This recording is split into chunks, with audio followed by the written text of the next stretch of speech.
હવે જો આના માટેની ટ્રીક છે મિત્રો, ટ્રીક જોવા જશો ને તો જો આમાં પેલા આડી સંખ્યા, આડા ખાનામાં કેટલા છે, એક અહીંયા છે, આ બીજું ખાનું, આ ત્રીજું ખાનું અને આ ચોથું ખાનું.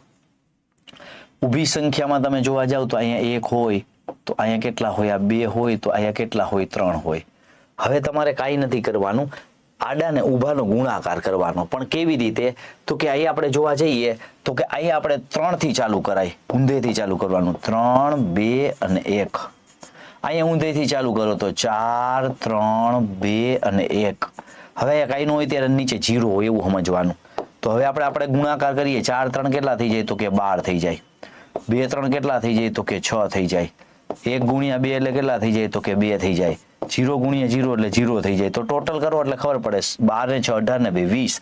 ટોટલ આપણા માટે 20 આવે છે. એટલે 20 વાળા બધા લોકો સાચા થાય. ઓપ્શન સી આપણો આન્સર થઈ જાય. જ્યારે આવો પ્રશ્ન આવે ત્યારે આન્સર થઈ જશે ઓપ્શન સી, જવાબ આવી શકે છે.